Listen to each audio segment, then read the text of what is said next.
Hey guys, Radhe Radhe, जय श्री राम। तो मैं आज आप लोगों को एक बाबा जी के दर्शन कराऊंगा जो मैं हर साल 9 वर्ष के पहले दिन करने जाता हूं, जिन्होंने श्री राम जी के नाम से और हनुमान जी की भक्ति से अनेकों चमत्कार किए, जिनकी चर्चा देश भर में ही नहीं बल्कि विदेशों में भी होती है, जिनके दर्शन के लिए लोग विदेशों से लोग आते हैं और दर्शन करते हैं। हर साल 9 वर्ष के पहले दिन मैं उनके दर्शन करता हूँ।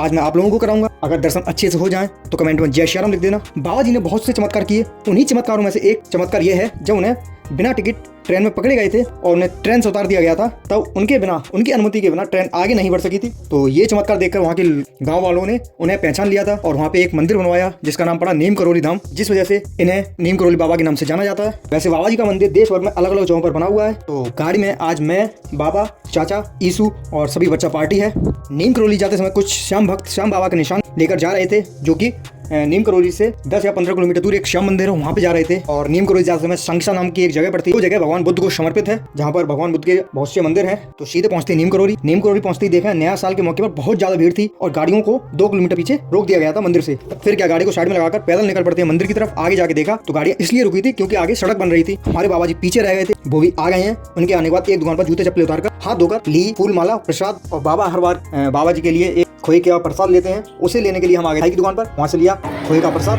पेड़। मंदिर में एंट्री करते ही सबसे पहले आपको दर्शन होते हैं विघ्नहर्ता गणपति जी के। बप्पा को किया प्रणाम और लाइन में लग गए। और ये है प्राचीन मीठे पानी का कुआं, जो कि बाबा के आशीर्वाद से बना था। जैसे बाबा हमेशा कंबल ओढ़कर रहते हैं, उस कंबल की भी एक अलग कहानी है। जब कहीं मौका बनेगा आपको बताऊंगा।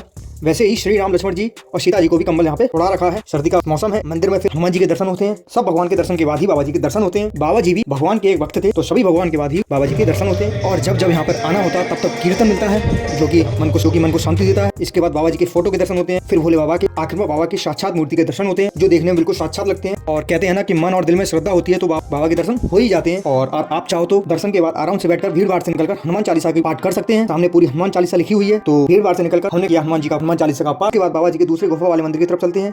तो कहते हैं इस मंदिर से दूसरे मंदिर तक जमीन के अंदर गुफा बनाई गई, जहाँ पर एक दीपक हमेशा जलता रहता है और गुफा जैसा अंदर बना हुआ है।